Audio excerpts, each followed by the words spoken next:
सही होंगे। और हमारी यहाँ पे सी सेट की सीरीज चल रही है। सी सेट की सीरीज पे आज हमारा चौथा लेक्चर है। पहले लेक्चर में हमने सिलेबस का डिस्कशन करा था, दूसरे लेक्चर में हमने बताया था कि इसमें क्या क्या चीज़ें हैं, डिवीज़न रूल्स पढ़ा था, नंबर सिस्टम्स के बारे में बेसिक चीज़ें पढ़ी थी और उसके क्वेश्चंस करे थे कुछ। और थर्ड लेक्चर की बात करूं तो थर्ड लेक्चर में हमने डिविजिबिलिटी रूल के बारे में पढ़ा था, उसके क्वेश्चंस भी करे थे। ये रहे उसके क्वेश्चंस, ये सारे क्वेश्चंस हमने करे थे। और आज है हमारा चौथा लेक्चर। जितना हम पढ़ चुके हैं उस पर हम मैराथन लेके आए हैं क्विज की। तो बिना टाइम वेस्ट करे इस क्वेश्चंस को शुरू करते हैं और देखते हैं कि हमारे कितने एमसीक्यू सही जाते हैं। जिसके गलत जा रहे हैं वो एक बार प्रीवियस लेक्चर्स को देखें और इनकी ट्रिक्स देखें, एक बार खुद ट्राई करने का जरूर प्रयास करिएगा। पहला क्वेश्चन है, तो क्वेश्चंस को देख लेते हैं पहले। What is the number of numbers form 0.xy से कितने नंबर्स फॉर्म होंगे। और जो xy हैं, ये xy की वैल्यू हमें बतानी है। xy क्या होगा कि जो डिस्टिंक्ट नॉन जीरो डिजिट्स क्या होती हैं, जिसमें जीरो ना हो, मतलब 1 to 9 जितनी भी डिजिट्स हैं वो नॉन जीरो डिजिट्स हैं। और डिस्टिंक्ट मतलब कोई भी डिजिट सेम ना हो। तो अब किस क्वेश्चंस को देखते हैं। तो ये क्वेश्चन तो एकदम सरल है। तो सबसे मेन बात तो डिजिट्स कितनी होंगी, 1 to 9 होंगी भाई, 1 to 9 होंगी। नॉन जीरो डिजिट्स यही तो होती हैं। अब देखो 0.xy की फॉर्म में था तो x कितना हो जाएगा मेरा, टोटल नॉन जीरो डिजिट्स कितनी हो गई मेरी, 9 हो गई। सबसे सिंपल तो ये हो गया। अब देखो x की वैल्यू क्या हो जाएगी मेरी, 9 हो जाएगी ना 9। और जो मेरी y की वैल्यू होगी वो 8 हो जाएगी। ऐसा क्यों, क्योंकि उसने बोला है कि डिजिट्स रिपीट ना हो। तो 9 और 8 हो गई। अब इन दोनों की मल्टीप्लाई कर दोगे, 9 8 जा 72, तो मेरा आंसर आ गया। इतने डिजिट्स जो हैं वो फॉर्म हो जाएंगी इस फॉर्मूले से, ठीक है। तो 72 कहीं पे मैच कर रहा है, तो इसका आंसर ऑप्शन नंबर ए है। सबको समझ आ गया होगा ये। अब सेकंड क्वेश्चन पे बढ़ते हैं। कोई डाउट हो तो पूछ लेना कमेंट सेक्शन में। सेकंड क्वेश्चन पे बढ़ते हैं। Integers are listed from 700 to 1000। ये बोल रहा है 700 से 1000 तक हमें इंटीजर्स दिए हुए हैं कि ऐसे कौन से इंटीजर्स होंगे। In how many integers is the sum of the digits 10। इन 700 से 1000 के बीच में इंटीजर्स दिए हुए हैं, हमें ऐसे नंबर्स का पता लगाना है कि जिनका सम 10 हो जाए। तो आइए क्वेश्चंस को भी करते हैं। अब देखिए इंटीजर्स कहाँ से कहाँ तक दे रखे हैं। पहले तो ये देखिए, सबसे मेन तो ये है 700 से 1000 तक हैं क्वेश्चन, ठीक है, 1000 तक है ना। हाँ, अब हमने बताना है कि इनमें कितनों का सम जो है वो 10 हो जाए। तो सबसे पहला तो मेरा 703 आ गया, ठीक हो गया। 703 हो गया। और आ जाएगा मेरा, सोचो 712 हो गया, ठीक हो गया। और आ जाएगा मेरा 721 हो जाएगा, ठीक हो गया। अब 2 के टाइम में तो होगा नहीं कोई भी, 725 24 तो ही होगा नहीं। अब मेरा 730 आ जाएगा, ठीक है। फिर अब 700 की रेंज में तो कोई भी नहीं होगा, नहीं होगा ना। हाँ, अब आ जाते हैं 8 की लाइन में। 802 हो गया, ठीक हो गया। 820 हो जाएगा, ठीक हो गया। और कौन सा हो सकता है, 820 भी हो गया। और 820 के बाद आ जाएगा मेरा, कहाँ पे गया हूँ, हाँ 820 भी हो जाएगा मेरा। 820 के बाद होगा मेरा, एक नंबर भूल गया, 811 भी तो होगा ही। 811 के बाद मेरा होगा 901 होगा। 901 के बाद मेरा क्या हो जाएगा, एक 910 हो जाएगा। अब सबको काउंट कर लो भाई, कितने आ गए, काउंट कर लो, जूम आउट करना है ना। हाँ, 1 2 3 4 5 6 7 8 9 नंबर्स आ रहे हैं। 9 एमसीक्यू कहीं पे मैच कर रहा है। हाँ, 9 ऑप्शन है, ऑप्शन नंबर डी इसका करेक्ट आंसर होगा, ठीक है, जो कि 9 है। समझ आ गया होगा ये भी। अब तीसरा क्वेश्चन देखते हैं। 2 स्टेटमेंट्स दिए हुए हैं। तो पहला स्टेटमेंट क्या है कि पहला स्टेटमेंट बोल रहा है कि पी और क्यू जो दोनों हैं वो प्राइम नंबर्स हैं हमारे। और दूसरा ऑप्शन क्या बोल रहा है कि जो पी प्लस क्यू का सम है वो हमारा ऑड इंटीजर आएगा। अब क्वेश्चन क्या बोलता है, देखो स्टेटमेंट तो पढ़ लिए। क्वेश्चन बोल रहा है क्या पी और क्यू हमारे ऑड इंटीजर होंगे। अब इसमें से करेक्ट ऑप्शन बताना है हमें। क्या हमारा S1 अकेला आंसर को, अकेला जो क्वेश्चन का आंसर है वो दे रहा है, क्या S2 भी सफिशियंट है आंसर करने के लिए, क्या दोनों सफिशियंट नहीं है, या दोनों की जरूरत है आंसर करने के लिए। अब इसका देख लेते हैं। सबसे पहले तो इसका तरीका देखते हैं ये कैसे सॉल्व होगा, ठीक है।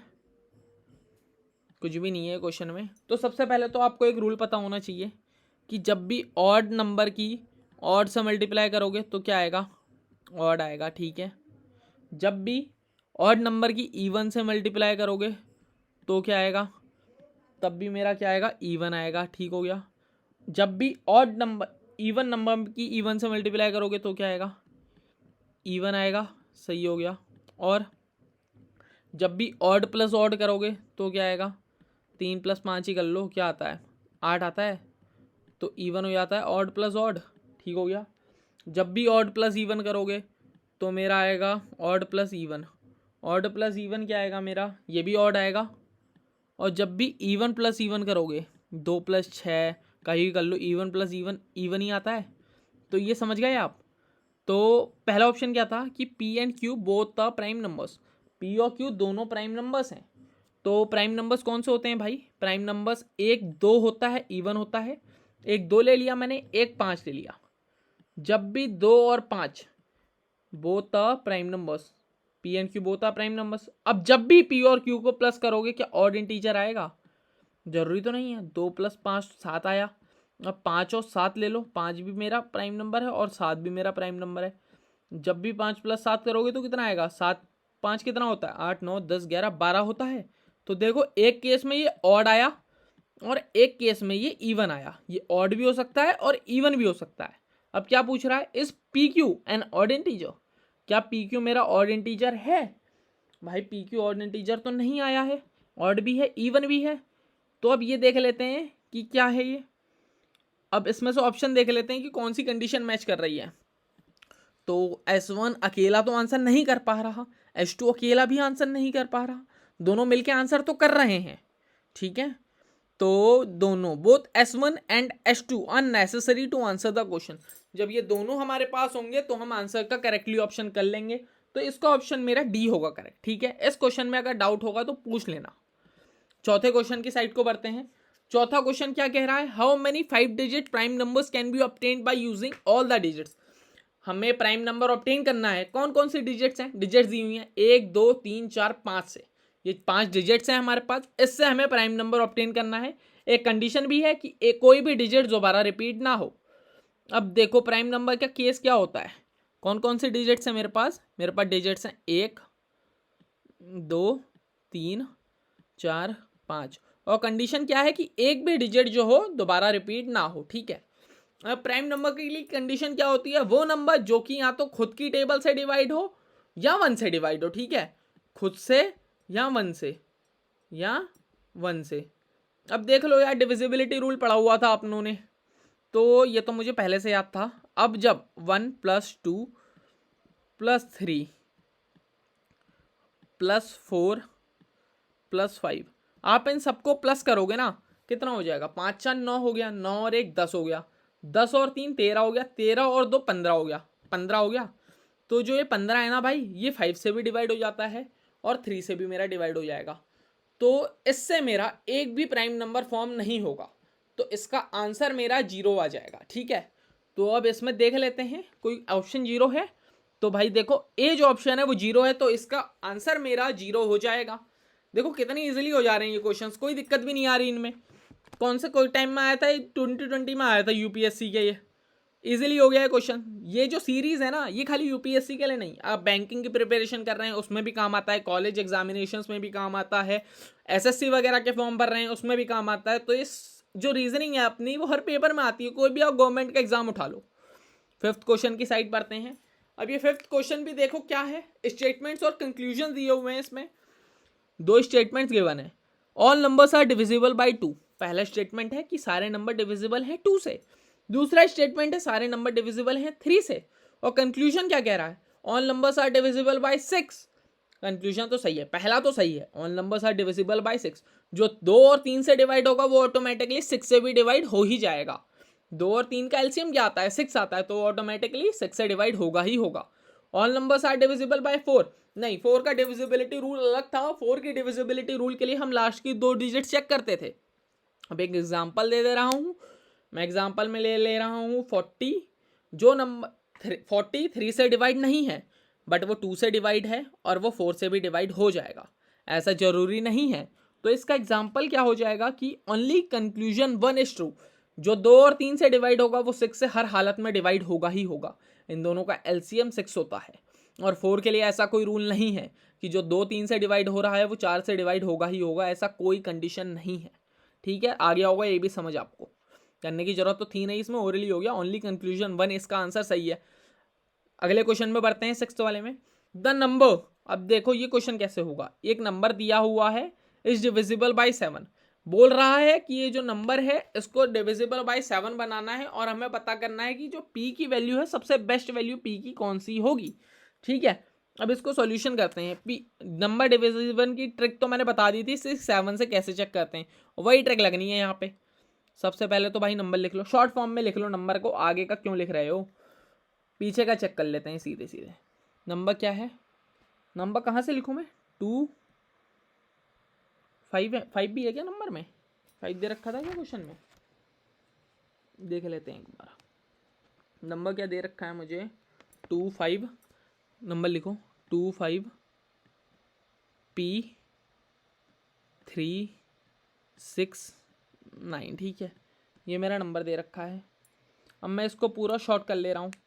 अब मैं इसके लिए वो चेक कर ले रहा हूँ कि ये जो नंबर है ये डिवाइड होगा कि नहीं होगा।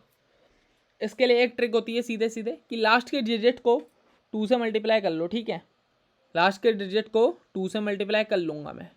कैसे मल्टीप्लाई करूँगा आप क्वेश्चन लिखो, देखो ये सब मैं इग्नोर कर ले रहा हूँ, ये 2 से लिख रहा हूँ, लिखना चालू कर रहा हूँ मैं। शॉर्ट में डिविजिबिलिटी चेक कर लेते हैं ना, क्योंकि आगे का मैंने चेक कर लिया वो डिवाइड हो जाएगा। अब चेक कर ले रहे हैं 2P 3 6। अब जैसा मैंने बताया डिविजिबिलिटी रूल जब पढ़ाया था उस टाइम भी बताया था कि 2 × 9 कर देना, 2 × 9 कर देना। 2 9 या मेरा 18 होता है सीधे सीधे। तो ये क्या आ जाएगा मेरा 18 में से जब 36 जाएगा तो 18 ही बचेगा इस फॉर्म में लाने के लिए, इसलिए मैंने 25 हटा दिया आगे से। यह आ जाएगा 2P18, 2P18 आ गया। ठीक है, 25P18 कर लो तो भी कोई दिक्कत नहीं होगी। तो अब देख लूँगा कि P की वैल्यू क्या रखूँ यहाँ पे कि जो ये है ये पूरा डिवाइड हो जाए। अब P 18 रख लूँगा मैं, 18 रख के चेक कर लूँगा, तो जो मेरा सॉल्यूशन आएगा उसको भी चेक कर ले रहा हूँ। तो अब देखो इसमें मैं क्या रखूँ कि ये डिवाइड हो जाए पूरा पूरा। 21 रखूँगा तो नहीं होगा। अब P की वैल्यू आपने ऐसी रैंडम एरर डिटेक्ट मेथड से चेक करनी है। 1 रखूँगा 7th रीजन नहीं होगा, 2 रखूँगा तो भी नहीं होगा, 3 4 5 में होगा क्या, 7th रीजन 21 41 बच जाएगा, नहीं होगा। 6 रख के देखते हैं P की वैल्यू। P की वैल्यू ऑप्शंस में से अब ये चेक कर लो ना कि जो ऑप्शन दे रखा है, 1 रख के देखा नहीं हो रहा, 6 रख के देखो 2 6 1 8 रखो, 7th रीजन 21 भाई कट जाएगा, 7 3 21 हो गया, 5 बचा, 7 6 7 7 49, फिर 28 बचे, 7 4 28। तो P की वैल्यू जो आ जाएगी मेरी वो आ जाएगी क्या, 6 आ जाएगी भाई। P की वैल्यू 6 पे जो नंबर है पूरा डिविजिबल हो जाएगा। मैंने पूरा इसलिए नहीं करा क्योंकि फिर मेरे को पूरे में वो लगाना पड़ता और इंटू 2 करना पड़ता। उससे बेटर था कि मैंने 2 को ले लिया और जो P के बाद के डिजिट्स हैं उन्हें लिख लिया और लास्ट की यूनिट डिजिट उठाई, उसमें से -2 × 8 करके उसको सॉल्व करा, 2 × 9 करके 18 आया और उसमें से उसको माइनस करा और फिर P का ऑप्शंस में से वैल्यू रखता गया, जो वैल्यू मैच कर गई उस पर वो डिवाइड हो गया क्लियरली। ठीक है, जैसे P की वैल्यू 6 पे मिल गया तो 6 हमारा करेक्ट हो गया एकदम। अगर जैसे 7 ऊपर होता तो पहले मेरे को 7 रखना पड़ता। समझ गए होगे आप। बस वही एरर डिटेक्ट मेथड लगाया और गैसिंग का मेथड लगाया, वैल्यू रखता गया और पता चलता गया। अगले क्वेश्चन में बढ़ते हैं। इसका ऑप्शन मेरा B का C हो जाएगा। ठीक है, 6 हो जाएगा। 27th क्वेश्चन में बढ़ते हैं। 27th क्वेश्चन क्या कह रहा है भाई कि कौन कितने इंटीजर्स 1 से 100 के बीच में कितने इंटीजर्स हैं जिनमें 4 तो आता है, 4 आता है बट वो 4 से डिविजिबल नहीं है। तो यार ये तो ओरली हो जाएगा, करके देख लेते हैं। देखो पहला नंबर हो जाएगा मेरा 134 हो जाएगा। ठीक है, 4 आता है बट डिविजिबल नहीं है। लास्ट की 2 डिजिट उठा के देख लो, सीधे सीधे 4 की टेबल का रूल होता है, अगर लास्ट की 2 डिजिट डिविजिबल हैं तो वो नंबर पूरा डिविजिबल है। 134 हो गया, 144 हो गया। ठीक है, और 14 भी तो होगा, हाँ 14 भी हो गया, और 142 हो गया, 142 से लेकर 141 हो गया, और 143 हो गया। ऐसे ही मेरा 140 में तो सारे नंबर्स हो जाएंगे बस 44 को छोड़ के। 143 हो गया, 145 हो गया। ठीक है, 145 हो गया, 146 हो गया, 147 हो गया, और 148 नहीं होगा, 149 हो गया, और कौन सा हो गया मेरा, 154 हो गया, हाँ वो भी नहीं होगा, और 154 हो गया, 194 हो गया, और भी है कोई क्या, 194 हो गया, और 74 होगा क्या, 24 नहीं होगा, 84 होगा क्या, 84 तो हो जाएगा क्लियरली। अब इन सबको प्लस कर लो, देख लो, 1 2 3 4 5 6 7 8 9 10 11 12 12 आ रहा है ऑप्शन में, 12 मैच कर रहा है, हाँ कर रहा है, तो इसका ऑप्शन जो है मेरा 12 मैच कर रहा है, तो इसका ऑप्शन करेक्ट 12 हो जाएगा। ठीक है, आ गया होगा ये भी समझ। 4 तो आता है बट 4 से डिवाइड नहीं है। ठीक है, आ गया ना समझ, इजी था ना। अरे यार एक मिस्टेक हो गई, हटाओ इसे, कि 144 तो नहीं आएगा यहाँ पे, 34 आएगा। जो 144 है भाई वो डिवाइड हो जाता है, अगर 4 का डिविजिबिलिटी रूल देखो, 44 को उठाओ तो 11 जा में कट जाएगा वो, तो ये डिवाइड हो जाएगा, 34 था, तो इसका ऑप्शन मेरा 12 आ गया। सही है, आंसर सही हो गया। और 28 देखो, 8th क्वेश्चन देखो, एक स्कूल में हर एक स्टूडेंट का असाइन करा जाता है number wise. A student is a football player if and only if the identification number is divisible by 4। एक स्टूडेंट फुटबॉल प्लेयर है कब, फुटबॉल प्लेयर वो है अगर उसका जो नंबर है वो डिवाइड हो जाए 4 से। ठीक है, डिवाइड हो जाए 4 से। और देखो, if and only if the identity, whereas the student is a cricket player if and only if the identification number is divisible by 6। और क्रिकेट प्लेयर है कब, जब उसका आइडेंटिफिकेशन नंबर डिवाइड हो जाए किससे, 6 से। और अब देखो, if every number from 1 to 100 is assign to a student, 1 से 100 तक नंबर असाइन कर रखे हैं, how many of them play cricket as well as football. 1 से लेकर 100 तक नंबर असाइन कर रखे हैं। अब हमें पता लगाना है कि कितने क्रिकेट भी खेल लेंगे और कितने फुटबॉल भी खेल लेंगे, क्रिकेट एंड फुटबॉल, मतलब कॉमन निकालना है। तो ये तो सिंपल सा क्वेश्चन है, हो जाएगा, इसमें इतनी कोई दिक्कत नहीं आएगी। अब देखो एलसीएम क्या होता है 4 और 6 का, 4 और 6 का एलसीएम क्या होता है मेरा, 4 12 होता है, एलसीएम दोनों की टेबल में कॉमन आता है, एलसीएम निकालना तो आता ही होगा सबको, एलसीएम 12 होता है। अब देखो 12 की टेबल पूरी पढ़ लो भाई, 12 9 जा कितना होता है, 12 8 जा तक जाएगा, तो ऑप्शन 8 मेरा मैच कर रहा है, तो इसका ऑप्शन नंबर मेरा 8 हो जाएगा। क्लियर, ठीक हो गया, समझ गए होगे। सरल क्वेश्चन था ये, 2019 में आया था यूपीएससी में, देख लो इतने सरल सरल क्वेश्चन पूछ रही है, बस क्या है थोड़ा सा दिमाग लगाना है वहाँ पे, और कुछ भी नहीं है। 29 क्वेश्चन देख लेते हैं। अब 2 स्टेटमेंट दिए हुए हैं S1 और S2। S1 क्या बोल रहा है कि n प्राइम नंबर है, स्टेटमेंट बता रहा है। S2 क्या बोल रहा है, n leaves a reminder of 1 when divided by 4, कि जब भी n को मैं डिवाइड करता हूं वो रिमाइंडर रखता है 1, किससे डिवाइड करने पर, 4 से डिवाइड करने के पर। अब क्वेश्चन क्या है, if n is a unique natural number between 10 to 20। अब जो n है मेरा वो एक यूनिक नेचुरल नंबर है, इसको कैसे लिखूंगा, 10 and 20 इसके बीच में। तो अब मेरे को बताना है कि कौन कौन सी कंडीशंस ट्रू हैं मेरी। Which of the following is correct in respect to the above statement. अब इसको कर लेते हैं भाई कि क्या होगा, देखो n पहले वाले में क्या बोला, वो n मेरा एक प्राइम नंबर है, तो प्राइम नंबर कौन कौन से हो जाएंगे, 11 हो गया मेरा, 13 हो गया मेरा, 17 हो गया मेरा, 19 हो गया मेरा। ठीक है, और भी बहुत सारे होते हैं, डैश डैश डैश, इतने में ही एग्जाम्पल खत्म हो जाएगा मेरा। और अब दूसरा केस क्या बोला मेरा, कि जब भी मैं उस नंबर को 4 से डिवाइड करूं वो रिमाइंडर क्या देता है, 1। तो ऐसा कौन सा नंबर आ गया, ये भी प्राइम नंबर ही है, 13 आ गया मेरा, 17 आ गया मेरा। और भी जब आगे मैं सॉल्व करूंगा तो और भी कई नंबर ऐसे आ जाएंगे। ठीक है, अब बताओ कि ये क्या कंडीशंस दोनों स्टेटमेंट डिफाइन कर ले रहे हैं भाई, इसके बिना ये भी पूरा नहीं है, इसके बिना ये भी पूरा नहीं है। ठीक है, तो S1 and S2 are not sufficient to answer the questions, तो इसका ऑप्शन नंबर डी हो जाएगा मेरा। ठीक है, दोनों मिलकर सेटिस्फाई नहीं कर पा रहे हैं क्वेश्चंस को, तो इसका ऑप्शन मेरा डी हो जाएगा। ठीक है, अब 10th क्वेश्चन में बढ़ते हैं। सारे 3 consider all 3 digit numbers, 3 digit number consider कर लो। ठीक है, using 3 non digits which are multiples of 3, जो कि मल्टीपल हो 3 के। Let S be their sum और उनका सम एस हो, which of the following is the correct. दो ऑप्शंस, दो स्टेटमेंट दे रखे हैं कि एस जो है हमेशा डिविजिबल होगा 74 से और एस जो है हमेशा डिविजिबल होगा 9 से। अब देख लो भाई, इसमें बात करी गई है 3 नॉन जीरो डिजिट्स की और जो कि मल्टीपल हो 3 के, तो कौन कौन से नंबर होंगे भाई? एक तो 3 हो गया मेरा, एक तो मेरा 3 हो गया, ठीक है, एक मेरा 3 हो गया, एक मेरा 6 हो गया, एक मेरा 9 हो गया। यही है भाई जो मल्टीपल है 3 के। अब इससे नंबर बना लूँ मैं, इससे नंबर अगर मैं बना लूँगा 6 नंबर बनेंगे मेरे, ठीक है। ये तो देख के ही पता लग जा रहा है कि मेरे को कितने नंबर बनेंगे इनसे, इनसे मेरे बनेंगे 6 नंबर। पहला कौन सा होगा? 369 ही ले लो भाई पहला।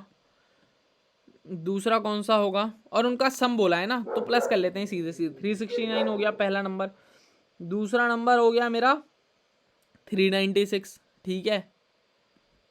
तीसरा नंबर हो गया मेरा, 3 से तो हो गया, अब 6 को आगे ले आता हूँ, 639 हो गया, अब 693 हो गया प्लस 693, ठीक है।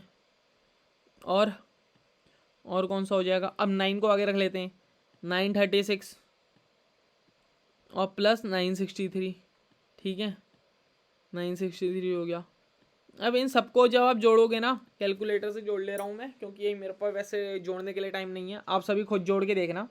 तो ये जो आ जाएगा मेरा, ये आएगा मेरा 3996।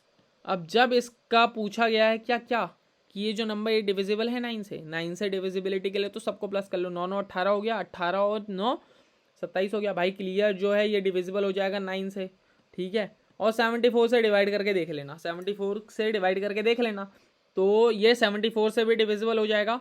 तो इसका आंसर क्या आ गया कि दोनों ही ऑप्शन इसके सही हैं, बोथ 1 and 2, ठीक है। अब 11th क्वेश्चन में बढ़ते हैं। 11th क्वेश्चन क्या कह रहा है? 11th क्वेश्चन मेरा कह रहा है कि एक डिजिट n जो है वो बड़ा होना चाहिए 3 से, is divisible by 3 but not divisible by 6। वो डिविजिबल है 3 से पर वो डिविजिबल नहीं है 6 से। विच of the one of the following is divisible by 4। अब ये ऑप्शन है, इनमें से पूछा है कि कौन सा इनमें से डिविजिबल होगा 4 से। अब देखो एक नंबर ले लेता हूँ 21, n इक्वल टू 21 पे चेक कर लेता हूँ, ठीक है। केस मेरा n इक्वल टू मैं 21 ले रहा हूँ। n इक्वल टू 21 एक ऐसा नंबर है जो कि डिविजिबल है 3 से बट जो डिविजिबल नहीं है 6 से। 3 से डिविजिबल है पर 6 से डिविजिबल नहीं है। अब ये जो फॉर्मूले हैं ना, इन्हें में रख के देख लो। 2n की मैं लूँगा तो 2 1 जा 2, 2 2 जा 4, 42 आ गया। क्या ये डिविजिबल है 4 से? नहीं है।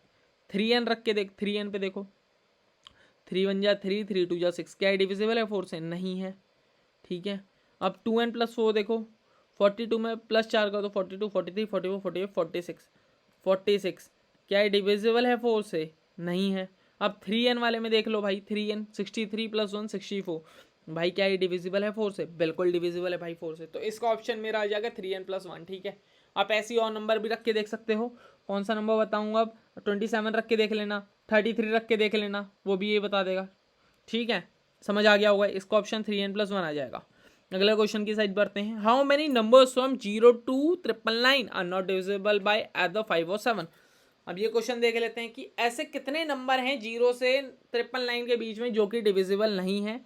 किससे? ना ही 5 से ना ही 7 से, ठीक है। अब वो खोलते हैं अपनी वो शीट्स, कहाँ गई वो? हाँ देखो, 999 ही होगा लास्ट में। अब देखो पहले तो देखो कि कितने नंबर डिविजिबल हैं 7 से, ठीक है। 999 डिविजिबल बाई 7, तो आप जब इसको डिवाइड करोगे ना तो आ जाएगा 142। खाली इंटीजर्स की फॉर्म में चेक कर रहा हूँ मैं, ठीक है। पूरा तो कटेगा नहीं, 142 में आएगा, मतलब लास्ट जो है 142 आएगा। अब ऐसे ही 5 का भी चेक कर लूँगा, 999 बाई 5, देखो 5 1 जा 5 हो गया, ठीक है। 4 कैरी गई 49 हो गया, 5 9 जा 45 हो गया, ठीक है। फिर 4 कैरी गई 49, 5 9 जा फिर 45 हो गया, तो ये 199 आया। अब देखो 5 और 7 का एलसीएम क्या होता है? 35 होता है। अब वैसे ही मैं देख लूँगा 35 से डिवाइड करके, 35 से डिवाइड कर लूँगा, 0 से 199 में 35 से, तो ये मेरा आ जाएगा 35 से जब मैं डिवाइड करूँगा तो 28 आ जाएगा, ठीक हो गया। अब मैं इससे पता लगा लूँगा कि कितने नंबर, टोटल नंबर, सारे नंबर जो कि डिविजिबल हैं 5 और 7 से, total number only divisible by 5 और 7, तो वो कैसे निकलेगा? 142 प्लस 199 और माइनस जो दोनों से डिविजिबल है, तो कितना आ जाएगा मेरा, ये जब मैं करूँगा ये आ गया मेरा 313। ठीक है, अब देखो, अब क्वेश्चन में हमसे क्या पूछा था, जो कि डिविजिबल ना हो। 313 तो ऐसे नंबर हैं जो कि डिविजिबल हैं। अब क्वेश्चन में हमसे पूछा था जो कि डिविजिबल ना हो, तो टोटल नंबर कितने थे, 999 था भाई मेरा।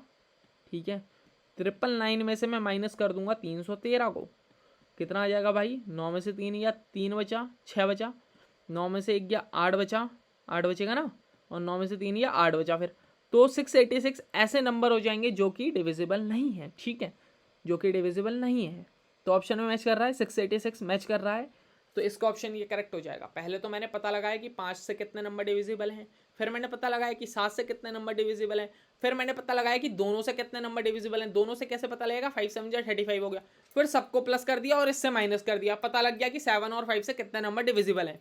और फिर हमें पता क्या करना था कि कितने नंबर डिविजिबल नहीं हैं इन दोनों से। तो जो ऑप्शंस निकल के आया उसमें से मैंने 999 में से उस नंबर को माइनस कर दिया, तो मेरा ऑप्शन आया 686, जो कि सही है एकदम, इतने नंबर डिविजिबल नहीं है। अब अगले क्वेश्चन की साइड्स को पढ़ते हैं। क्वेश्चन नंबर 13 है ये। 13 क्वेश्चन क्या कह रहा है, a number consist of 3 digits of which the middle one is 0। ठीक है, अब देखो ये क्वेश्चन कैसे होगा। ठीक है, ठीक हो गया, क्वेश्चन पढ़ो यहाँ पे क्योंकि बड़ा क्वेश्चन है, इसको छोटा कर लेते हैं हल्का सा, और यार यहाँ से तो नहीं हो रहा, अच्छा मतलब ये सबसे छोटा साइज हो गया इसका। A number consist of 3 digits, 3 digit का नंबर है, of which the middle one is 0। क्या बोल रहा है कि मिडल वन 0 है और उनका सम 4 है। ठीक है, if the number found by interchanging, और उन दोनों डिजिट्स को अगर मैं इंटरचेंज कर दूं तो पहला और लास्ट का जो वो बड़ा आ रहा है किससे, 198 से, then the difference between the first and the last digit is, पहली और लास्ट डिजिट का डिफरेंस पूछा है। पहले मैं ले रहा हूँ 100 को मैंने x मान लिया। ठीक है, और टेंस को मैंने 0 मान लिया। ठीक है, ठीक हो गया, और मैंने वंस को मान लिया y। ठीक है, ये डिजिट्स को माना है मैंने जो कि उनकी प्लेस पे रखी हुई हैं। तो पहली तो मेरी बन जाएगी सीधे सीधे क्या, 100x प्लस वाई हो गई। ठीक हो गया, प्लस 10y होगा ना, हाँ। और फिर क्या बोला है उसने कि इंटरचेंज भी करते रहे, तो इंटरचेंज करके क्या बनेगा, 100y माइनस 10x। अब देखो, अब क्वेश्चन में क्या बोला है कि वो जो बड़ा है वो 198 से खुद बड़ा है। अब देखो, अब इसकी इक्वेशन कैसे बनेगी, क्या बोला था वो, अब एक बार पढ़ लेते हैं। If the number found by interchanging, जो इंटरचेंजिंग करके नंबर आया है first and the last digits is greater than the number itself by 188, वो बड़ा है 198 से खुद से, then the difference between them is, और उन दोनों का डिफरेंस निकालना है मुझे। तो ये सिंपल सिंपल हो जाएगा, 100y प्लस 10x, इसमें से मैं माइनस कर दूंगा उसको, किसको, 100x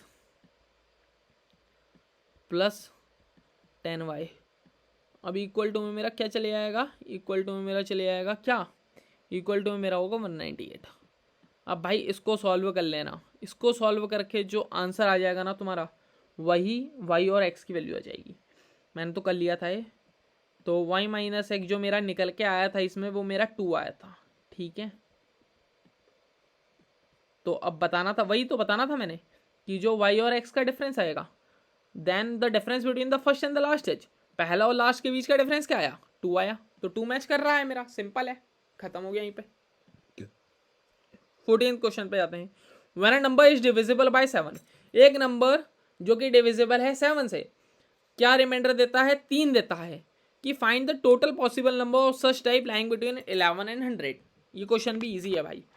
एक नंबर है मेरा, क्या है, एक नंबर है मेरा जिसको जब मैं 7 से डिवाइड करता हूँ तो वो रिमाइंडर मेरा 3 देता है। इसको कैसी फॉर्म में लिखूंगा मैं, इसको ऐसे लिख लूंगा मैं, एक नंबर है मेरा 7x, जब भी इसको मैं 7 से डिवाइड करता हूँ x को तो वो रिमाइंडर देता है मेरा 3। ठीक हो गया, ठीक हो गया ना, हाँ। और अब x को इसमें वैल्यू रख के देख लो, x0 रख लो मेरा तो 3 आ गया, x1 रख लो तो मेरा आ जाएगा, x3 रख लो तो मेरा क्या आ जाएगा, x1 रखूँगा ना सॉरी पहले, तो मेरा 10 आ जाएगा। ठीक हो गया, x1 रखूँगा है ना, हाँ, तो x इक्वल टू मैं 0 रखूँगा, 1 रखूँगा, 2 रखूँगा और इसमें कहाँ तक रखूँगा मैं, मैक्सिमम लिमिट क्या है मेरी 100 है, 11 से 100 तक मैक्सिमम लिमिट मेरी 11 से 100 तक है, ठीक है। तो अब मेरा लास्ट नंबर जो है 100 से छोटा होना चाहिए, 100 से ऊपर नहीं होना चाहिए। 100 से छोटा कब निकलेगा मेरा, 7 10 70 प्लस 3 73 हो गया, 12 जा करो, 12 7 84 84 86 87 हो गया। अब 13 ही जाएगा भाई मेरा, तो लास्ट नंबर मेरा 13 हो जाएगा ऑटोमेटिक, ठीक है। Dash dash dash dash dash 13, अब तो मेरा हो जाएगा 13 तक, ठीक है। अब ये वैल्यूज से मैं उसमें रख दूंगा और अपना मैं क्या बनाऊंगा, सीरीज बनाऊंगा ऐसी ही। ये 0 है, स्टार्टिंग मैंने 0 रखा था, क्या हो रहा है ये, यहाँ पे मेरा 0 है, ठीक है। अब ये नंबर को मैं 7x + 3 में रखूंगा तो मेरी सीरीज क्या बन जाएगी, पहला तो मेरा 3 आ जाएगा, क्या हो गया इसे, कुछ तो हो रहा है इसे, चलो ये पेन उठा लो, पहला मेरा 3 आ जाएगा, क्या हो गया इसे, रुक जाओ, हो जाता है कभी कभी इसमें। पहला मेरा देखो 3 आ गया, ठीक है, उसी सीरीज में मैंने वैल्यू रखी, 3 आ गया, दूसरा 10 आ गया, और लास्ट में मेरा क्या आएगा, लास्ट नंबर मेरा आ जाएगा 94। अरे यार इसमें क्या एरर हो रहा है, लास्ट नंबर मेरा क्या आ जाएगा, इसमें लास्ट नंबर आ जाएगा मेरा 94, ठीक हो गया। अब देखो ये एपी का फॉर्मूला बन जाएगा, इससे एपी पढ़ी होगी ना आप सबने, पहला ए मेरा हो गया क्या, या लिख ले रहा हूं मैं, ए क्या हो गया मेरा, ये हो गया 3, और डी हो जाएगा कॉमन डिफरेंस 7 ही होगा, ठीक है। कॉमन डिफरेंस मेरा 7 हो जाएगा, पता नहीं यार ये एरर क्यों कर रहा है आज, 7 हो जाएगा, ठीक है। और मेरा लास्ट टर्म क्या हो जाएगा, लास्ट टर्म मेरा 94 है, तो एन मेरा आ जाएगा 94, ठीक है। अब इसको भाई सॉल्व कर लो, कौन से फॉर्मूले में रखना है, फॉर्मूला पता है सबको, फॉर्मूला मेरा है A N equal to A plus n - 1 n A plus, अरे यार इसमें क्या नौटंकी हो रही है, A plus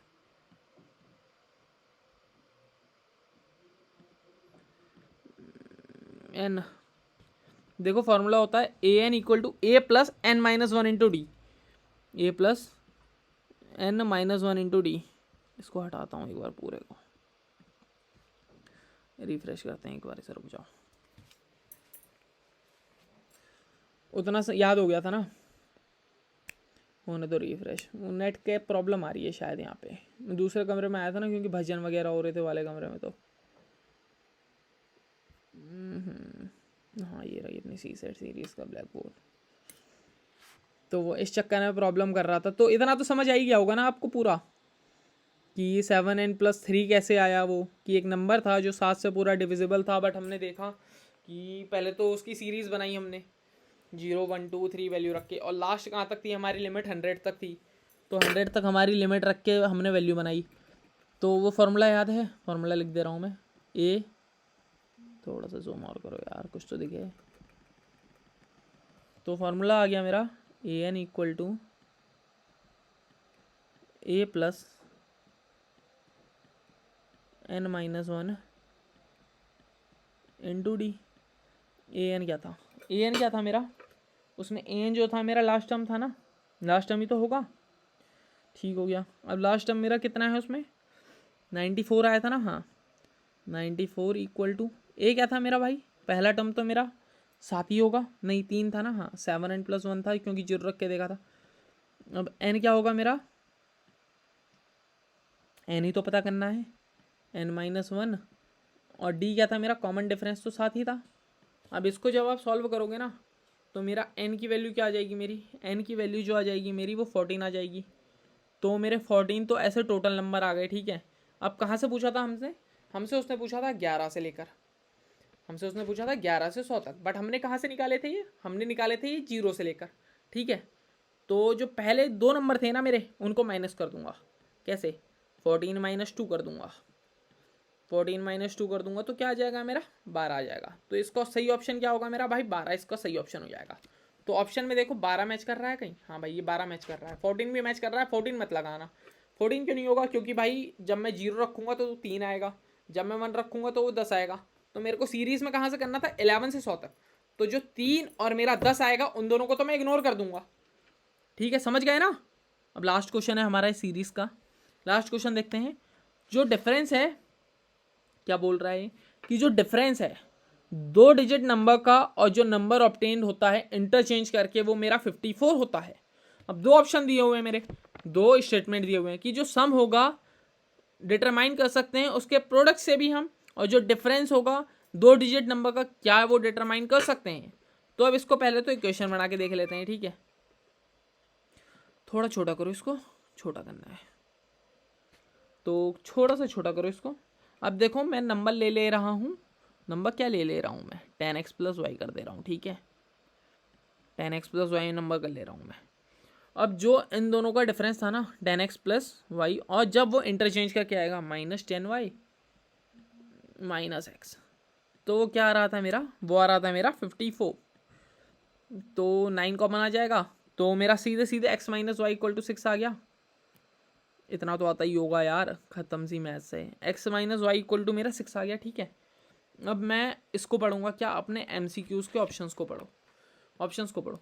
the sum of the 2 digits of the number can be determined, 2 digits का नंबर तभी डिटरमाइन होगा जब हमें प्रोडक्ट पता होगा। क्या ये ऐसा है? देखो ऑप्शन ले लेते हैं एक, ये क्या हो जाएगा मेरा, x और y की वैल्यू क्या हो जाएगी मेरी, 17 और 71 हो गया, 17 और 71। ये ऐसे कैसे हुआ, देखो 7 में से 1 गया तो भी मेरा 6 आया, और 7 में से 1 गया तो भी मेरा 6 आया, ठीक है। और 28 और 82 हो गया, ये भी यही हो गया 28,82, ठीक है। ये भी जो 8 में से 2 गया तो भी वही आएगा, 8 में से 2 गया तो भी वही आएगा, ठीक है। तो स्टेटमेंट 2 जो है मेरा वो करेक्ट है। और एक और चीज़ देखो, ये 2 और 8 को ले लो, 2 8 जा कितना होता है मेरा 16 होता है, और 3 9 जा कितना होता है मेरा 27 होता है, और 1 इंटू 7 कितना हो जाएगा मेरा, 1 इंटू 7 7 हो जाएगा, ये भी वही हो जाएगा। 2 8 जा मेरा 16 हो जाएगा, ठीक है। और 8 2 जा मेरा 16 हो जाएगा। और ऐसी जब मैं अगले नंबर बनाऊंगा ना, तो अगला नंबर क्या आ जाएगा मेरा 3993 आ जाएगा।